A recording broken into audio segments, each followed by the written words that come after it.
I'll begin this news at this hour by telling you that the federal government has identified at least 83 billion naira in cryptocurrency and fiat currency funneled into the recent nationwide protests. This sum includes $50 million in cryptocurrency, of which $38 million was frozen in 4 digital wallets. Additionally, 4 billion naira was contributed by various political actors in Abuja, Kano, Kaduna, and Katsina. National Security Advisor Nuhu Rubadu disclosed this during a presentation at the inaugural Council of State meeting convened by President Bola Tinubu at the Aso Rock Villa, Abuja. According to multiple sources familiar with the Tuesday meeting, Rubadu, who spoke on the nationwide protest as it affects national security, also revealed that a European has been pinpointed as the mastermind behind the widespread display of foreign flags during the protests. The police will soon issue a warrant for their arrest. It was further gathered that local individuals involved in the conspiracy have been apprehended in Abuja, Kaduna, and Kano. Now on to judicial matters. Nigeria's judicial sector is undergoing a significant transformation as the federal government announces a staggering 300% salary increase for the judicial officers nationwide. This move was sparked widespread reactions and discussions across the country. News Central's Bettina Nweli reports. The salary adjustment, scheduled to take effect next month, seeks to address long-standing concerns about judicial compensation.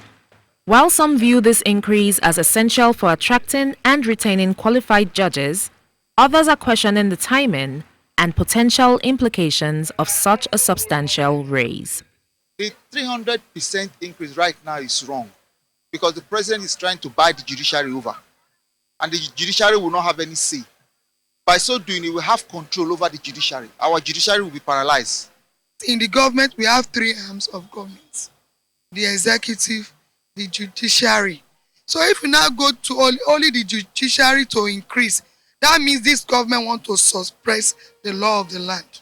Whatever they have done to the judiciary, 300%, they should do the same thing to the labor. It's a right step in the right direction for the federal government, but my appeal is that the government should look at the side of the civil service too, so that this can trickle down as well. If you're talking about curbing corruption, if you are earning enough, at least in a way, it will go, it might not be a long way, but at least it can go a way in reducing the level of corruption.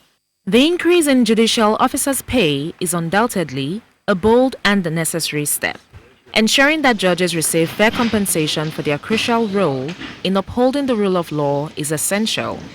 However, it is equally important to examine how this decision aligns with broader economic policies and its potential impact on public finances and corruption. When you increase the salary and the economy is still battered, you are still going to battle with further inflation. And inflation, as we have it at 33.9% or thereabouts, you are increasing salary without a serious work on the economy to make it deliver on the promises of democracy. You are still going nowhere. Historically, judicial officers in Nigeria have seen gradual salary increases, but this 300% adjustment represents one of the most significant changes in recent years. The government contends that this move will enhance the quality of justice and help combat corruption by reducing financial temptations. If we want to promote the independence of the judiciary, we have to do it in a way that will give them remuneration and give them independence. The politicians should stop infiltrating the judiciary, giving them gratification to change the course of the law, because that is dangerous. That is how I see it. I am not going to celebrate this increment in any kind of salary, because it looks to me like it's gratification. As this policy is implemented, it will be crucial to monitor its effect on both the judiciary and the broader economy. In Lagos, for News Central, Bettina Nweli. Judicial Council is scheduled to meet on Friday to select a successor for the outgoing Chief Justice of Nigeria, Justice Olukayode Ariwoola. The CJN will retire on August 22nd upon reaching the mandatory retirement age of 70.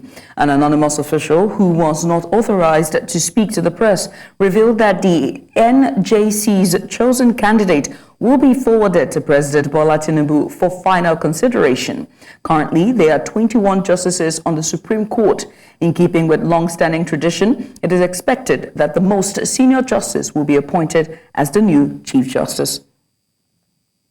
The Speaker of the House of Representatives, Tajudeen Abbas, has addressed the growing concerns and discussions surrounding the Subversion Bill 2024, which he sponsored.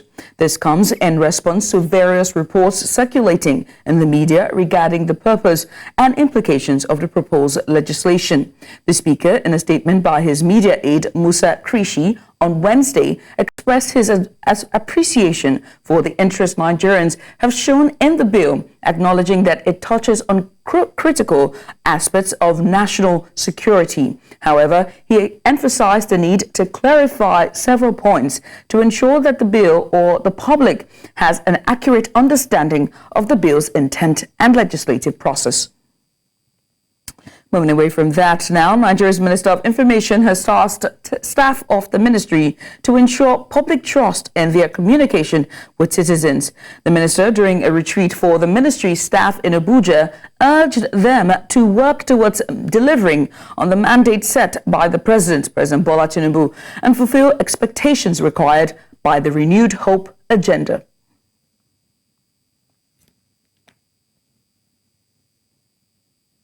The vision of this ministry under my leadership is five-pronged, and I read as follows. Number one, it is to restore trust in public communication. And like I said earlier, this is what all of us are committed to. The return of public trust in communication, especially as it affects government. I therefore urge you to have open discussion regarding red flags and gray areas so that we will not just deliver on our mandate, but are also seen to deliver as well.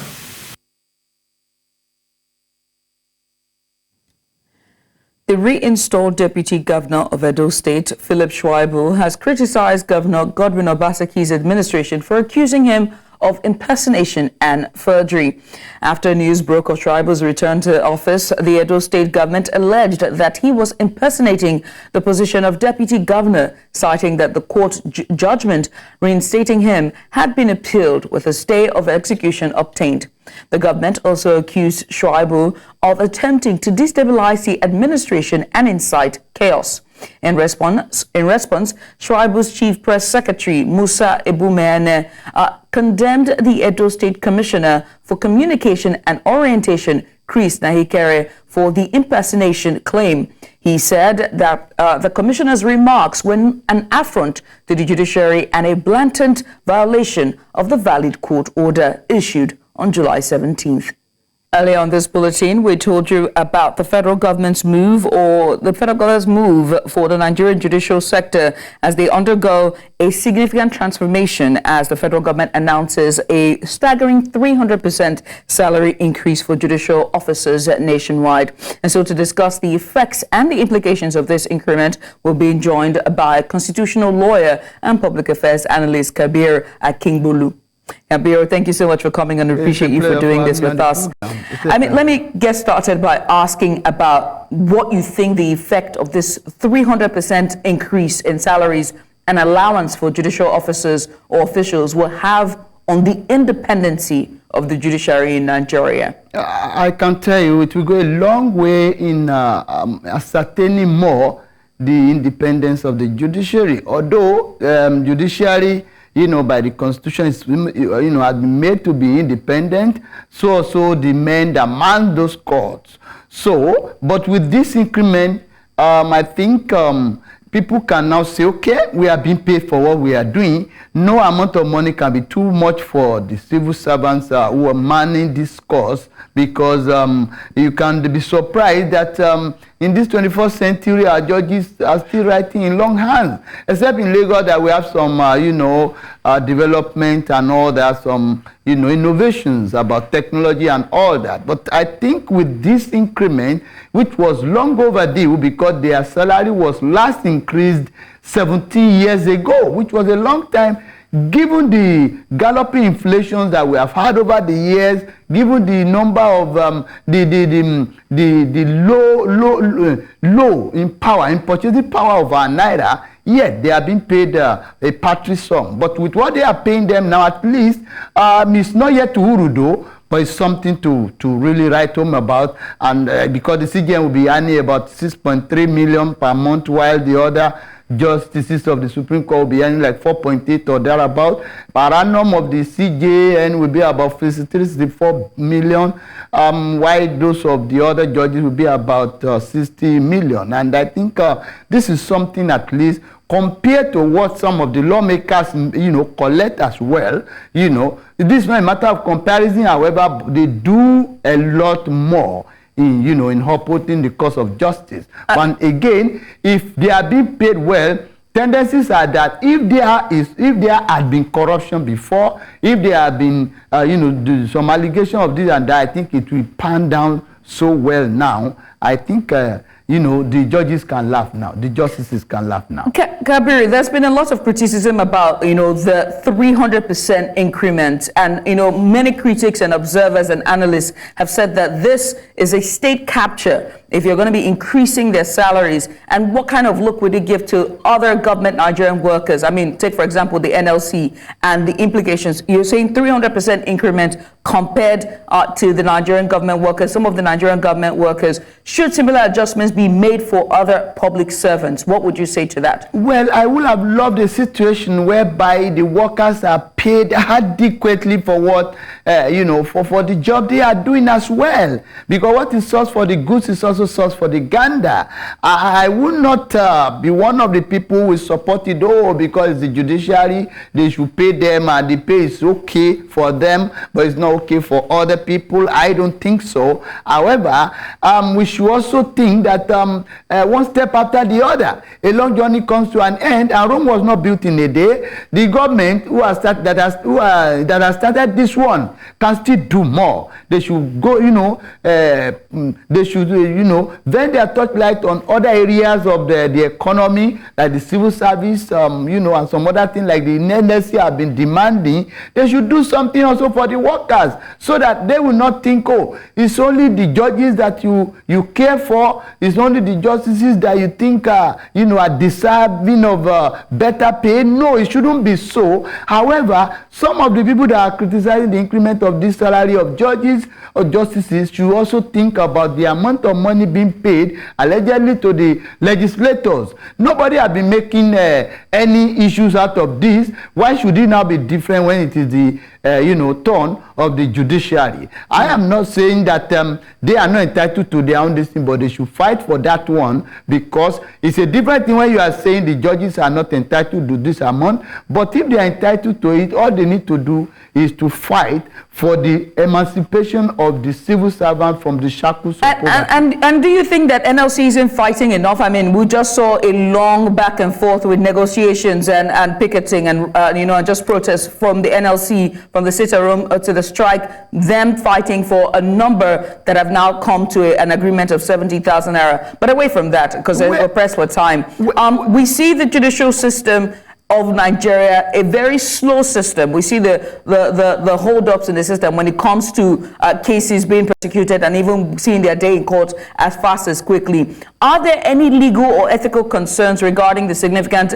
increase in remuneration for judicial officers, particularly in the context of Nigerians' current economic situation, especially with the judicial system? Do we see this helping the system improve in any form or any shape? I don't think it will help the system, because if you are saying it's going to help the system to to be reformed, then you are, so it may be suggestive of the fact that the money is a kind of buying for them, or a kind of tip for them and all that. No, it is their right. It is the right of every worker to be paid. However, the NSC also, they have fought a good fight, but they have to still continue to be fighting for the welfare of their workers. Don't the government is their prayers. However, when you talk about cases taking a long time, it is not the work of the judges, but we have shortage of judges and justices across the country. Today in Nigeria, though they are making maximum use of it, we must commend this president for doing this. We have never had the highest number of 21 justices that the Constitution has recommended. The highest we have ever had was 16. But now this president has increased the number to the maximum number, which is good. Let us see how that one pan out. It is going to help us. But another aspect of the judiciary, Court of Appeal, high courts, we need ×4 of what we have in some of the states, especially places like Lagos, Port Harcourt, and Abuja. There are shortage of justices. They are manpower, but the government is not ready to employ more. And the judges cannot kill themselves. They can't work more than 8 to 12 hours in a day. This is just the issue. Delay in justice delivery is the cause of the government. The government is cause. So instead of a 300% increment, why not a 100% increment and then channel the rest of it to decluttering our system and make it more effective? Now, if you look at the increment in the civil service from 30,000 or thereabout to 60 to 70,000, it's more than 100% increment. If you talk about 100%, you'll be talking about 60. So I think we have about 125 or 130% increment in the case of 135% increment in the cases of the civil servant, which is also not too bad. They can start from somewhere, and many states are still saying they cannot pay it. So the government also has to be very careful in increasing the payment, because when you talk about this judiciary, Supreme Court have only 21 justices. What are we talking about? And so I ask again, if it's 130% we're working on in terms of percentage, why not 130% increment and then channel the rest of these funds to decluttering the system to make it more effective for the people? The 100%, the remaining 170% or thereabout for the judges, if you talk about 300, cannot be enough to do anything, because the number is patry. The numbers are patry. There are just how many of them. It cannot do any substantial effect on the economy. However, I believe that the Nigerian workers are, they are the worst pay, one of the worst pay in the country. They should be paid very well. The economy is very bad. 70,000 is nothing to write home about. I can defend that anywhere. I mean, we can agree on that one, but I mean, Kabir Akimbolu, we appreciate you for doing this with us. Thank you so much for coming on. Kabir Akimbolu is a constitutional lawyer and public affairs analyst, and he joined me today to discuss more on the salary increment for judicial officers.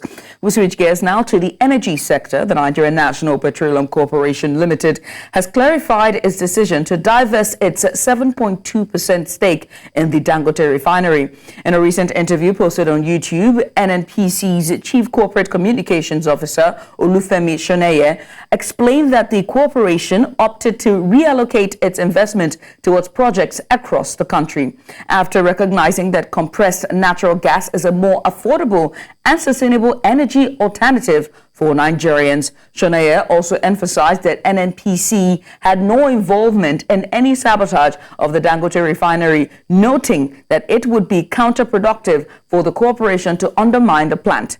He pointed out that NNPC is a significant shareholder in the 650,000 barrel per day petrochemical facility with a substantial investment of billions of naira. And in due course, we're being joined by energy analyst Sheung Daniel. He joins me live via video chat to discuss this further. Sheung, thank you so much for coming on. I have to ask, from the top, what are your thoughts on this statement by the NNPC that it's lowering its stake in Dangote Refinery for CNG investment? I mean, it's a good strategic shift. Basically, it sounds like a deliberate move towards cleaner, more affordable energy sources. However, it is bad that it's coming at this time, because definitely that commitment had been made to the Dangote Group like a couple of years ago, and only for the government to then now pull back at this time. It doesn't sound well. Definitely to affect the financial position of the Dangote Refinery project. And I worry. Yeah, but technically, it's a good thing. I'm concerned about the type of message you would put out to other persons who are looking to invest and maybe into the refineries. But away from that, you talked about them divesting into cleaner energy, which is what we've been, glamorizing for. That's what the world is at this point. But what is the expected return on investment for the CNG venture? And if you mind me asking, how will it compare to the potential returns from the Dangote Refinery stake? Also, the positive thing is the government is definitely looking towards the impact on the country as a whole and on the citizens. But in terms of actual return on investment, it will depend on a lot of factors. Because a lot of money needs to go into infrastructure development, the CNG adoption rate, general gas prices, and operational efficiency. While CNG is cheaper than petrol, the initial investment in that infrastructure has to be very significant, and you have to educate a lot of people. You have to also let people convert their cars over time. But comparing it with the Dangote Refinery investment, definitely the Dangote Refinery will give you more returns in the shorter term, and that, I believe, that is what Nigeria needs right now. But cleaner energy always wins. I'm telling you that. And you say what Nigeria needs right now in terms of internal generated revenue. And so you also said, you pointed to infrastructural development for CNG distribution. And so we know that Nigeria and the government and, sustainability and infrastructural maintenance is a statement that cannot happen, or words or phrases that cannot happen in the same statement. And so I have to ask you, how can then the government ensure the safety and integrity of the CNG distribution network when it comes to pipelines and building infrastructure? And what measures will be taken or should be taken to prevent leaks and accidents in the future? I believe that the government will definitely put out something like the way they did with the NLNG, right? Partner with it. It should be a public-private partnership. We have other stakeholders come in. But of course, there needs to be very strong, robust regulations and standards, because the oil and gas sector, because that is very volatile. In terms of the design, the construction, operational maintenance, they cannot joke with it. There has to be rigorous inspections and audits carried out, regularly. Training and recertification of all the staff and components. Basically, all the operators needs to be strong. We need to make sure that we have very, very solid emergency response procedures, put in place. And then, of course, public awareness. Does the government have enough resources for this? I doubt it. But definitely, we've seen the success of the NLNG project, where they partner with other stakeholders. And I believe that very much to see CNG, see the light of day and be safe and, for everybody around the country. I'm sure that that's the same direction that the government will take. I'm so glad you brought up PPP, public-private partnership, and you cited the case of LNG, right? And it circles back to my earlier question about Dangote refineries and, NNPCL. This was a public-private partnership. And now they're choosing to divest in spite of, the MOUs and memorandum of understanding and all of the contractual agreement that they have in the past. What kind of message would that pass on to people who are then looking to align with the government and invest in CNG? What if they choose in next, 5 years to say, okay, well, we're switching back gears, we're not doing this anymore? What then will happen? Unfortunately, policy somersault has been one of the significant downsides of the Nigerian government, and that's why a lot of people do not want to invest in Nigeria or actually leave. There's always change in policy that, probably not well considered, but the Dangote Group has invested quite a lot in the refinery project, only for the government to then put out.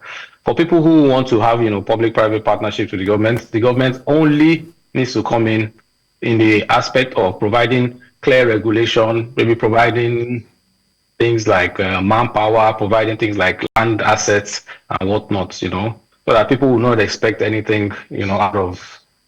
People should not be expecting too much from the government, pretty much. And again, I ask again. To dampen, sentiments of investors. And I ask again, what then will happen to investors who are looking to partner with the government? So that's a bigger question when we look at this here. But Seun, thank you so much for coming. I appreciate you for doing this with us. Thank you very much for having me. Energy analyst, thank you. Energy analyst Seun Daniel was here just talk to us about the NNPCL's move to invest more in CNG. In the meantime, the management of Dangote Petroleum Refinery has refuted claims that it has fixed the price of premium motor spirit. In a statement, Group Chief Branding and Communications Officer Anthony Chiejeni dismissed reports suggesting the refinery would sell petrol at 600 naira or 650 naira per litre. Independent Petroleum Marketers Association of Nigeria had expressed hope that the refinery would lower petrol prices similar to its impact on diesel. However, the refinery has clarified that it has no business dealings with Ipman and has not discussed petrol pricing with the association. Move away from that now and now to Abuja. The Abuja MOU is a legal agreement through which regional countries commit to developing and implementing a unified approach to port-state control activities. The primary goal of the MOU is to harmonize port-state control procedures and practices across member nations, with the aim of eliminating substandard shipping within the region. This ensures maritime safety, security, and the protection of the marine environment from pollution. The MOU also focuses on improving ship crew standards, enhancing regional cooperation, and facilitating the exchange of information among member states. Currently, 22 countries are signatories to the Abuja MOU. Earlier, Secretary General of the Abuja MOU on Port-State Control, Captain Sunday Omerin, joined to discuss substandard ships and strategies for their eradication in the West and Central African region. Take a look. We put on the spot to at least share with your audience on what we're doing. Yes, as highlighted, the primary function, the major mandate of the Abuja MOU is to work towards the elimination of substandard vessels. And the big question is, how do you eliminate substandard vessels? That is done through inspection regime. It means ships will need to be inspected against known and accepted conventions. Currently, we have what we call 16 instruments, legal instruments, which inspections are based on. And those instruments are IMO conventions and one ILO conventions. So I have the statistics here, which I'm just going to read out. I wish we were able to show the graph to all. In total, in 2023, based on our annual report, 3,117 inspections were conducted, of which 296 of them came down with deficiencies. Away from that, and a bit of culture. The annual Women Conference in Abia State, popularly called August Meeting, has become an avenue to give back to the society by the women, exchange of ideas and assistance to women and communities. The August Meeting holds on different dates within the month of August in the various communities in Igbo land, Abia inclusive. The wife of Abia State Governor Priscilla Oti organizes the summit in the state capital, Umuahia, to support the women in their endeavors. News Center's Chinwe Ugeli examines the importance of these meetings within the communities and beyond. Take a look. This women conference either heralds the August meetings for communities in the state or signals the close of the meetings. Every August, the wife of the governor of Abia State invites women from various localities to the capital for education in any particular area of interest and empower the indigents to boost their businesses. The 2024 August Women's Conference theme is Abia Women Rise to Win, meant to expose the limitless powers and strength of the Abia women. Wife of Abia State Governor Priscilla believes that women make a lot of sacrifices to support their families. Many have been lifted by your optimism, especially in these difficult times. Thank you for believing that everything will turn out good, which is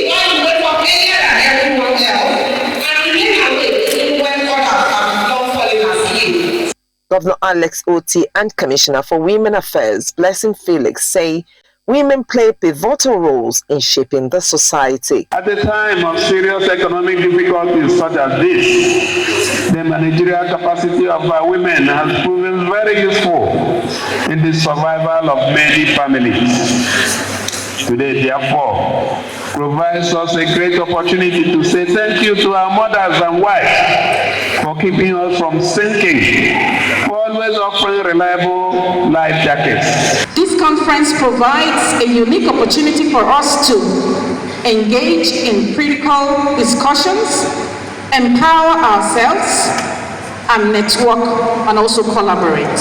Beyond the glitz and glamour associated with August meetings, the women are resourceful and supportive to their immediate communities in different ways. Okay, like during August meeting in my community, we help the less privileged, the widows particularly.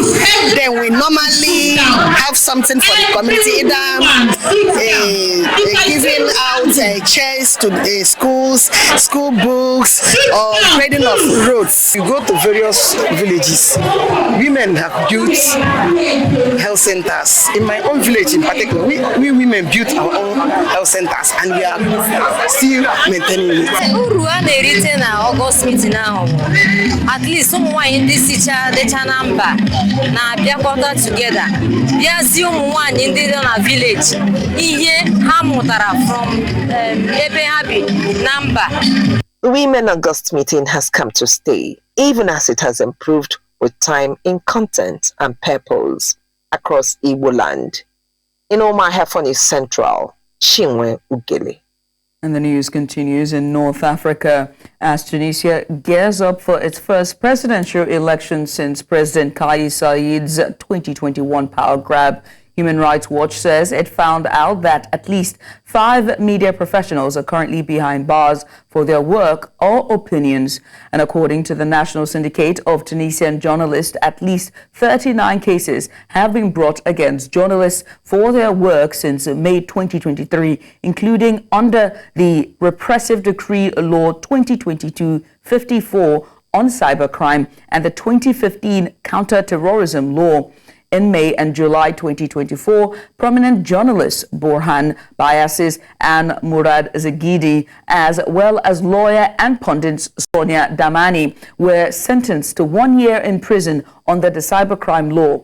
At the end of July, a Tunis Court of Appeals reduced Bayassis and Zagini's sentences to 8 months in prisons. This clampdown is gradually wiping out criticism and diversity of opinion from Tunisia's media landscape. Political debate has almost disappeared from the airwaves. And now to East Africa. South Sudan's Salva Kiir has held talks with political leaders to discuss the feasibility of holding long-delayed elections due to take place in December. The world's youngest country has yet to go to the polls 13 years after its hard-fought independence from Sudan, to the frustration of its people and the international community. The meeting assessed the status of the faltering implementation of a 2018 peace agreement to end a bloody 5-year civil war between forces loyal to Kiir and his arch rival and now Deputy President Riek Machar. Deputy or Cabinet Affairs Minister Martin Alia Lumuru said the review was aimed at providing a realistic timetable for political leaders to agree upon for the elections. And on to Uganda, where Ugandan court has convicted a former commander of the numerous Lord's Resistance Army of multiple counts of crimes against humanity and the country's first war crimes trial. Thomas Kwayole faced 78 charges related to atrocities committed during the LRA's brutal 2-decade insurgency. These charges included murder, rape, torture, pillaging, abduction, and the destruction of settlements for internally displaced persons. Although Koyole was acquitted of 3 murder charges, his conviction marks a significant milestone in Uganda's pursuit of justice. The LRA's campaign of terror resulted in over 100,000 deaths and the abduction of 60,000 children, with its violence extending into Sudan, the Democratic Republic of the Congo, and the Central African Republic. And on to Central Africa, where Human Rights Watch has demanded to know the whereabouts of a Cameroonian social media activist, urging his release amid fears of an enforced disappearance. According to the rights group, Steve Akam, known on TikTok as Ramon Kota and based in Gabon, appeared handcuffed alongside Cameroonian police in a video posted online in mid-July. Akam, who has lived in neighboring Gabon for 10 years, has not been seen since. In a statement, Human Rights Watch claimed it had reached out to sources in Cameroon, geolocated and analyzed the video, and concluded that it was filmed between July 19th and July 21st at a border crossing in the Cameroonian town of KOC. It added that Cameroonian authorities have yet to respond to inquiries from Akam's legal team regarding his whereabouts, effectively depriving him of legal protection. Now to the southern African part of the continent, the southern African part of the continent, to South Africa particularly, as it says it will revisit its tourism agreement signed with Nigeria in 2008, which seeks to boost tourism cooperation between the two countries. Both Nigeria and South Africa has seen a tremendous partnership and significant engagements in areas such as telecommunications, media, tourism, and aviation. The two countries aim to continue to forge partnerships and working relationships. Speaking to News Central's Tashivwa Gwa, the Chief Executive Officer of the Tourism Business Council of South Africa, admitted that a lot needs to be done to ease tourism relations between Nigeria and South Africa. The U.S. President Joe Biden says a ceasefire deal in Gaza would potentially deter Iran from retaliating against Israel for the recent killing of a Hamas leader, a move that has heightened regional tensions. His comments came after Iran dismissed Western calls to de-escalate its threat of reprisals. Iran has held Israel responsible for the July 31st killing of Ismail Haniyeh, who was in Tehran for the swearing-in of Iranian president. Now, Israel has yet to respond to these accusations. In retaliation, Iran has vowed to avenge Haniyeh's death, which followed an Israeli strike in Beirut that killed a senior Hezbollah commander. Biden acknowledged that negotiations were being difficult, but affirmed that he was not giving up on efforts to reach a resolution. For more on this, I'm being joined by our international correspondent, Afia Hagen. Afia, thank you so much for coming on. Now, we're hearing that Hamas has made the decision not to participate in ceasefire talks. Can you tell us what this would mean in the long term? Absolutely. So ceasefire talks were supposed to take place tomorrow, that's Thursday, either in Cairo in Egypt or in Qatar. And Hamas have said that they are not in those talks. Now, this statement came from Ahmed Abdul Hadi, who said Hamas is not against ceasefire talks in principle. However, he went on to say that Hamas would not participate in this week's discussions because Israel's Prime Minister Benjamin Netanyahu is not interested in reaching an agreement that ends the aggression completely. Now, Ahmed Abdul Hadi went on to say, rather, he is deceiving and evading and wants to prolong the war. He's talking about Bibi Netanyahu here, and says even expand it on the region level, and thus he uses negotiations as a cover to continue his aggression against our people and commit more massacres against them. Now, the group has gone on to say that they would return to negotiations if there was a clear commitment from the Israeli government to approve a ceasefire proposal that Hamas, in fact, put forward in July. Hamas have also accused Israel of setting new conditions around the ceasefire, and they've also said that they're angered by the assassination of the Hamas leader Ismail Haniyeh. And what has been the reaction to this statement by Hamas as well? Well, the US have been saying and have long been saying that they want to try and get to a point of peace and a point of ceasefire with Hamas and with Israel. Now, mediators from Qatar, Egypt, and the US, like I said, were supposed to be at these talks, which are taking place tomorrow. It's unclear if they will go ahead without Hamas. Antony Blinken, the US's top diplomat, was supposed to be in the region. He was supposed to leave yesterday evening, but it's thought that he actually won't be traveling to the region now. And that could be because of escalating tensions between Iran and Israel. We've seen rockets hitting Tel Aviv for the first time in a long time. We know, obviously, that those tensions are heightened because of the murder of Ismail Haniyeh, which took place in Tehran. We know that Iran are angry about that, and they have promised that there will be retaliation. And that's perhaps why Antony Blinken is not traveling to the region at the moment. I mean, we can't end this conversation without talking about the situation in Gaza. Tell us a bit more about the situation in Gaza at the moment. Well, yes, the situation in Gaza remains as heartbreaking as ever. Nearly 40,000 people have been killed since the Hamas attack on Israel on October 7th.